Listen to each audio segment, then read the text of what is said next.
আকাশবাণী আগরতলা। স্থানীয় সংবাদ পড়ছি চন্দন লেখা পাল। এখনকার বিশেষ বিশেষ খবর হলো, রাজ্যপাল ইন্দ্রসেনা রেড্ডি নাল্লু আজ রক্তদানের ক্ষেত্রে ত্রিপুরাকে আদর্শ রাজ্য তৈরি করার জন্য সকলের প্রতি আহ্বান জানিয়েছেন। মুখ্যমন্ত্রী অধ্যাপক ডক্টর মানিক সাহা আজ 20তম আঞ্চলিক সরস মেলার উদ্বোধন করেন। সংসদে সন্ত্রাসী হামলায় প্রাণ হারানো সাহসী নিরাপত্তা রক্ষীদের প্রতি দেশ আজ শ্রদ্ধা জানাচ্ছে। 51তম জাতীয় সিনিয়র মহিলা দাবা প্রতিযোগিতায় ব্রোঞ্জ পদক পেল রাজ্যের আন্তর্জাতিক দাবাড়ু অর্ষিয়া দাস। এবারে সংবাদ বিস্তারিত। রাজ্যপাল ইন্দ্রসেনা রেড্ডি নাল্লু আজ রক্তদানের ক্ষেত্রে ত্রিপুরাকে আদর্শ রাজ্য তৈরি করার জন্য সকলের প্রতি আহ্বান জানান। আজ আগরতলা নজরুল কলাক্ষেত্রে emergency blood service and ray of লাইফের উদ্যোগে আয়োজিত রক্তদান শিবিরে তিনি কথা বলেন। তিনি বলেন, রক্তের কোনো জাতপাত ধর্ম নেই, রক্ত দিলে শরীরের কোনো ক্ষতি হয় না। এই বিষয়ে জনগণকে সচেতন হতে হবে। নেগেটিভ রক্তদাতার তালিকা তৈরি করে সংরক্ষিত রাখার জন্য তিনি সংস্থার প্রতি আহ্বান জানান। রাজ্যপাল বলেন, রক্তদানের পাশাপাশি বাল্যবিবাহ নেশার বিরুদ্ধে মানুষকে সচেতন হতে হবে। প্রধানমন্ত্রী টিবি মুক্ত ভারত গড়ার যে আহ্বান রেখেছেন তাকে বাস্তবায়িত করা, স্বাস্থ্য বীমা ও জন আরোগ্য যোজনা প্রকল্পগুলি সম্পর্কে সাধারণ মানুষকে সচেতন করতে হবে। বক্তব্য রাখেন এনএইচএম এর রাজ্য অধিকর্তা সাজু ওয়াহিদ, মুদ্রণ দপ্তরের অধিকর্তা রতন বিশ্বাস, সংস্থার সম্পাদক তাপস সাহা, এছাড়া পশ্চিম জেলার জেলাশাসক ডক্টর বিশাল কুমার, সংস্থার সভাপতি স্বপন দাশগুপ্ত সহ অন্যান্যরা উপস্থিত ছিলেন। সংস্থার স্মরণিকার আনুষ্ঠানিক প্রকাশ করেন রাজ্যপাল। আজকের এই রক্তদান শিবিরে 32 জন রক্তদান করেন। মুখ্যমন্ত্রী অধ্যাপক ডক্টর মানিক সাহা বলেছেন, আঞ্চলিক সরস মেলার আয়োজন শুধুমাত্র স্বসহায়ক দলের উৎপাদিত পণ্য সামগ্রী প্রদর্শনের মঞ্চ নয়, এই মঞ্চ রাজ্যের নারীদের অর্থনৈতিক উন্নয়নের পথ খুলে দেওয়ার পাশাপাশি মহিলাদের প্রতি সামাজিক দৃষ্টিভঙ্গিতে পরিবর্তন এনেছে। আজ হাঁপানি আন্তর্জাতিক মেলা প্রাঙ্গণে 20তম আঞ্চলিক সরস মেলার উদ্বোধন করে তিনি কথা বলেন। গ্রাম উন্নয়ন দপ্তরের ত্রিপুরা গ্রামীণ জীবিকা মিশনের উদ্যোগে আঞ্চলিক সরস মেলা শুরু হয়েছে, চলবে 26শে ডিসেম্বর পর্যন্ত। এবারে সরস মেলার ভাবনা দিদিদের স্বনির্ভরতার পথে স্বদেশী পণ্যের সাথে। মুখ্যমন্ত্রী বলেন, মহিলাদের আর্থসামাজিক মান উন্নয়নে বর্তমান সরকার বিভিন্ন পদক্ষেপ নিয়েছে। গ্রামীণ জীবিকা মিশনের সহায়তায় মহিলা স্বসহায়ক দলের 3টি ক্লাস্টার লেভেল ফেডারেশন তাদের উৎপাদিত 3টি পণ্য ঐতিহ্যবাহী রিসা, রিগনাই ও মাতাবাড়ি প্যারার জন্য জিআই ট্যাগ পেয়েছে, যা অত্যন্ত গর্বের। মাননীয় প্রধানমন্ত্রীজি এখন যে একের পর এক যে রিফর্ম করছে, সেই রিফর্মের একটা হচ্ছে আত্মনির্ভর ভারত, আত্মনির্ভর ত্রিপুরা আমরা বলছি, এবং ভোকাল ফর লোকাল। সেই জিনিসটাই আজকে আমরা দেখলাম সমস্ত দেশে আমাদের একটা মঞ্চ তৈরি হয়েছে, এবং সেখান থেকে আমাদের লোকাল মার্কেট তো ধরছেই, বাইরেও যাচ্ছে, প্রচার প্রসার ছাড়া কেউ জানেও না। অনুষ্ঠানে মুখ্যমন্ত্রী স্বসহায়ক গোষ্ঠীর সাফল্য সম্বলিত একটি পুস্তিকার আবরণ উন্মোচন করেন। এবছর আঞ্চলিক সরস মেলায় 411টি স্টল হয়েছে। এর মধ্যে স্বসহায়ক দলের স্টল 372টি, বহির্রাজ্যের 10টি এবং 28টি স্টল রয়েছে বিভিন্ন দপ্তরের। আজকের অনুষ্ঠানে বক্তব্য রাখেন বিধায়ক মীনারানী সরকার, বিধানসভার উপাধ্যক্ষ রামপ্রসাদ পাল, আগরতলা পুর নিগমের মেয়র দীপক মজুমদার, পশ্চিম জেলার জেলাশাসক ডক্টর বিশাল কুমার প্রমুখ। রাজ্যে আজ এবছরের 4র্থ জাতীয় লোক আদালত অনুষ্ঠিত হয়। বিভিন্ন জেলায় মামলা নিষ্পত্তি হিসেবে এখনো চলছে। রাজ্য আইন সেবা কর্তৃপক্ষের সদস্য সচিব ঝিমা দত্ত চৌধুরী জানান, জাতীয় লোক আদালতে ত্রিপুরা হাইকোর্ট সহ জেলা ও মহকুমা আদালতে বেঞ্চ বসে। মোট 60টি বেঞ্চে 34,709টি মামলা নিষ্পত্তির জন্য তোলা হয়। আজ লোক আদালতে জমে থাকা 29,093টি মামলা তোলা হয়। এছাড়া মামলা পূর্ব বিরোধ সংক্রান্ত 5,616টি বিষয় নিষ্পত্তির জন্য তোলা হয়। খোয়াই জেলা ও দায়রা আদালতে জাতীয় স্তরে 4র্থ লোক আদালতে আজ 4টি বেঞ্চে মোট 2,774টি মামলা নিষ্পত্তির জন্য তোলা হয়, যার মধ্যে 1,908টি মামলা motor vehicles act, check bounce সহ অন্যান্য অপরাধজনিত ঘটনার। বিকেল 5টা পর্যন্ত 1100টি মামলা নিষ্পত্তি করা হয়। এ বিষয়ে খোয়াই জেলা আইন সেবা কর্তৃপক্ষের সচিব অপরাজিতা দেববর্মা জানিয়েছেন, খোয়াই জেলা আদালতের মোট 1,908টি মামলার সমন বিতরণ করা হয়েছিল। গোমতী জেলায় 4র্থ জাতীয় লোক আদালতে গোমতী জেলা দায়রা আদালত চত্বরে এবং অমরপুর মহকুমা আদালতে মোট 4,263টি মামলার শুনানি হয়। অধিকাংশ মামলারই নিষ্পত্তি ঘটে বলে জানিয়েছেন বিচারপতি রাজাগুপ্ত। তিনি জানান, বিশেষ করে যান দুর্ঘটনা, দেওয়ানি মামলা, ট্রাফিক চালান ইত্যাদি মামলার নিষ্পত্তি করা হয়েছে। কৈলাসহর আদালত চত্বরে আজ মোট 6টি কোর্ট বসে। সর্বমোট 1,216টি মামলা নিষ্পত্তি হয়েছে। জরিমানা বাবদ আদায় হয়েছে 4,37,990 টাকা। লোক আদালতের কনসিলিয়েটর অর্চনা সিনহা জানান, বিনা পয়সায় মানুষের কাছে দ্রুত ও সম্মানজনক ন্যায় বিচার পৌঁছে দিতে এই লোক আদালত। খবর প্রচারিত হচ্ছে আকাশবাণীর আগরতলা কেন্দ্র থেকে।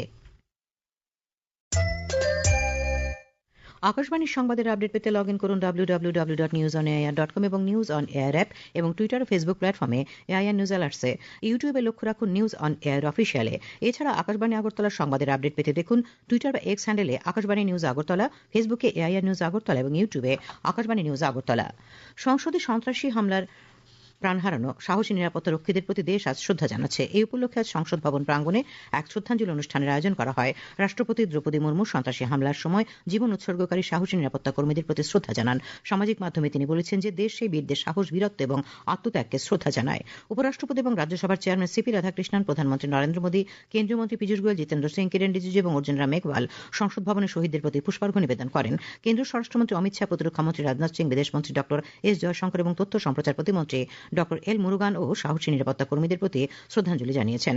লোকসভায় বিরোধী দলনেতা রাহুল গান্ধী, কংগ্রেসের বরিষ্ঠ নেত্রী সোনিয়া গান্ধী এবং সংসদের অন্যান্য সদস্যরাও শহীদদের প্রতি শ্রদ্ধা জানান।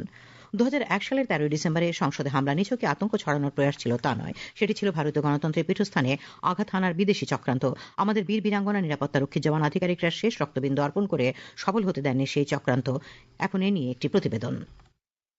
বছর আগে দিল্লির সেই দিন 2001-এর 13 ডিসেম্বরে সকালটা যখন শুরু হয়, এভাবে হয়তো কেউই ভাবেননি। এমন রক্তাক্ত অভিজ্ঞতার জন্য প্রস্তুত ছিল না গোটা ভারত। আজকের মতোই সংসদের শীতকালীন অধিবেশনের স্বাভাবিক কর্মকাণ্ডের মধ্যে হঠাৎই ছন্দপতন। ঘটনার 40 মিনিট আগে অধিবেশন স্থগিত হয়ে গিয়ে থাকলেও সংসদ ভবনের ভেতরে তৎকালীন উপরাষ্ট্রপতি, কেন্দ্রীয় স্বরাষ্ট্রমন্ত্রী, প্রতিরক্ষা প্রতিমন্ত্রী সহ 100 জনের বেশি বিভিন্ন ক্ষেত্রের সর্বোচ্চ স্তরের পদাধিকারী অবস্থান করছিলেন। একটি জাল পরিচয় সূচক স্টিকার লাগানো গাড়িতে নিরাপত্তারক্ষীদের বিভ্রান্ত করে সংসদ চত্বরে ঢুকে পড়ে পাকিস্তান ভিত্তিক জৈশে মোহাম্মদ জঙ্গি গোষ্ঠীর 5 আত্মঘাতী সদস্য। সংসদ ভবন সংলগ্ন তৎকালীন উপরাষ্ট্রপতি কৃষ্ণকান্তের গাড়িতে ধাক্কা মেরেই নিজেদের স্বয়ংক্রিয় রাইফেল, গ্রেনেড লঞ্চার, পিস্তল, গ্রেনেড নিয়ে এলোপাথারি হামলা শুরু করে। প্রথম প্রতিরোধ আসে উপরাষ্ট্রপতির নিরাপত্তারক্ষীদের কাছ থেকে। এরপরে বেশ কিছুক্ষণের টানা লড়াই, মুহূর্তের অপ্রস্তুত অবস্থা দ্রুত সামলে নিষ্ক্রিয় করা হয় 5 জঙ্গিকেই। কিন্তু এর মধ্যেই নিজেদের কর্তব্য পালনের সর্বোচ্চ নিদর্শন রেখে শহীদের মৃত্যুবরণ করেছিলেন 6 পুলিশ কর্মী, 2 নিরাপত্তা কর্মী এবং 1 মালি। 25 বছরে পা দেওয়া সেই ঘটনায়, সেই বলিদান আসলে গোটা দুনিয়াকে দেখিয়েছিল আমাদের 140 কোটি গণতন্ত্রকে আঘাত করার স্পর্ধা দেখালে যে কোনো মূল্যে প্রতিরোধে তৈরি আছেন আমাদের অতন্ত্র প্রহরীরা। সংবাদ কক্ষ থেকে সুমন ভট্টাচার্য, আকাশবাণী, আগরতলা। মুখ্যমন্ত্রী অধ্যাপক ডক্টর মানিক সাহা বলেছেন, জাতি জনজাতি সকল অংশের মানুষের একতার মাধ্যমে নতুন ত্রিপুরা গড়ে তুলবে রাজ্য সরকার। আজ আগরতলা রবীন্দ্র শতবার্ষিকী ভবন প্রাঙ্গণে বিজেপি জনজাতি মোর্চার উদ্যোগে আয়োজিত জনসমাবেশে তিনি কথা বলেন। তিনি বলেন, বর্তমান রাজ্য সরকার জনজাতিদের আর্থসামাজিক উন্নয়নের উপর বিশেষ জোর দিয়ে কাজ করছে। তিনি আরও বলেন, জনজাতি শিশুদের শিক্ষার মান উন্নয়নে অগ্রাধিকার দেওয়া হয়েছে। প্রধানমন্ত্রী নরেন্দ্র মোদীর পথ অনুসরণ করে সরকার জনজাতি সম্প্রদায়ের উন্নয়নের জন্য কাজ করছে। পাশাপাশি জনজাতিদের সংস্কৃতি রক্ষা করতে সরকার প্রতিশ্রুতিবদ্ধ। সরকারের উন্নয়নমূলক প্রচেষ্টার কথা তুলে ধরে তিনি বলেন, কেন্দ্র ও রাজ্য উভয় সরকার ত্রিপুরাকে রূপান্তরিত করার এবং একটি প্রগতিশীল ভারত গঠনে অবদান রাখার লক্ষ্যে কাজ করছে। তিনি শিক্ষা, রাস্তাঘাট, পানীয় জল সরবরাহ, স্বাস্থ্যসেবা এবং অন্যান্য প্রয়োজনীয় পরিকাঠামো উন্নয়নে প্রশাসনের চলমান প্রচেষ্টার উপর জোর দেন। সমাবেশে অন্যান্যদের মধ্যে জনজাতি কল্যাণ মন্ত্রী বিকাশ দেববর্মা, পর্যটন মন্ত্রী সুশান্ত চৌধুরী, শিল্প বাণিজ্য মন্ত্রী শান্তনা চাকমা, বিজেপি রাজ্য সভাপতি রাজীব ভট্টাচার্য প্রমুখ উপস্থিত ছিলেন। সমবায়মন্ত্রী শুক্লাচার্য নোয়াতিয়া আজ আগরতলার ভগৎ সিং যুব আবাসিক ত্রিপুরা একাডেমিশিয়াল ফোরামের 8ম বার্ষিক সম্মেলনের উদ্বোধন করেন। তিনি জানান, এই ফোরামের মূল লক্ষ্য হচ্ছে উচ্চশিক্ষা গ্রহণকারী জনজাতি শ্রেণীর শিক্ষার্থীদের এবং শিক্ষার উন্নয়নে সহায়তা করা। তাছাড়া শিক্ষাবিদদের শিক্ষা এবং শিক্ষামূলক উদ্ভাবনের সঙ্গে সম্পর্কিত ধারণা ও অভিজ্ঞতা বিনিময়ের মঞ্চ হিসেবে কাজ করে এই ফোরাম। সারা ভারত গণতান্ত্রিক নারী সমিতি ত্রিপুরা রাজ্য কমিটির 21তম রাজ্য সম্মেলন আজ আগরতলা টাউন হল প্রাঙ্গণে অনুষ্ঠিত হয়। সম্মেলন উপলক্ষে আয়োজিত সমাবেশে সিপিআইএম পলিট ব্যুরোর সদস্য তথা বিরোধী দলনেতা জিতেন্দ্র চৌধুরী অভিযোগ করেন, রাজ্যে কর্মসংস্থান নেই। তিনি রাজ্যে আইন শৃঙ্খলার অবনতির অভিযোগ করেন। তিনি আরও অভিযোগ করেন, পরিকল্পিতভাবে যুব সমাজকে ধ্বংস করার জন্য নেশা কারবারকে প্রশ্রয় দেওয়া হচ্ছে। শ্রী চৌধুরী অবিলম্বে রাজ্যে নেশা বিরোধী কঠোর অভিযান শুরু করার দাবি জানান।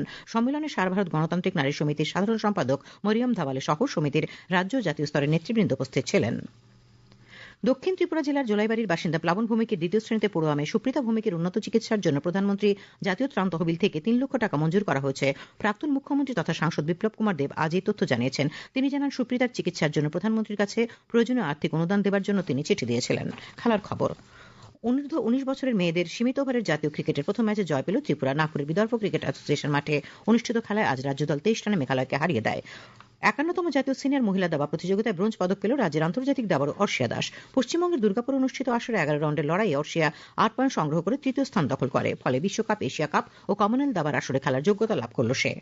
বিজয় মার্চেন্ট ট্রফি অনূর্ধ্ব 16 বছরের ক্রিকেটের 3 দিনের খেলায় বিদর্ভের বিরুদ্ধে সরাসরি পরাজয় এড়াতে লড়াই করছে ত্রিপুরা। কর্ণাটকের শিমোগার জেএনএন কলেজ মাঠে 7 উইকেটে 313 রান থেকে দ্বিতীয় দিনে খেলতে নেমে আজ বিদর্ভ 356 রান সংগ্রহ করে প্রথম ইনিংসের সমাপ্তি করে। জবাবে রাজ্য দলের প্রথম ইনিংস মাত্র 93 রানে শেষ হয়ে যায়। 263 রানে পিছিয়ে থাকায় ফলোঅনে খেলতে নেমে রাজ্য দল দিনের শেষে দ্বিতীয় ইনিংসে 3 উইকেট হারিয়ে 58 রান করে। আবহাওয়া। আগামীকাল আকাশ সাধারণত পরিষ্কার থাকবে। সকালে হালকা থেকে মাঝারি কুয়াশা পড়ার সম্ভাবনা রয়েছে। আগামীকাল দিনের সর্বোচ্চ তাপমাত্রা 29 ডিগ্রি সেলসিয়াস এবং সর্বনিম্ন 13 ডিগ্রি সেলসিয়াসের কাছাকাছি থাকবে। আজ সর্বোচ্চ তাপমাত্রা ছিল 30.4 ডিগ্রি সেলসিয়াস এবং সর্বনিম্ন 14.2 ডিগ্রি সেলসিয়াস।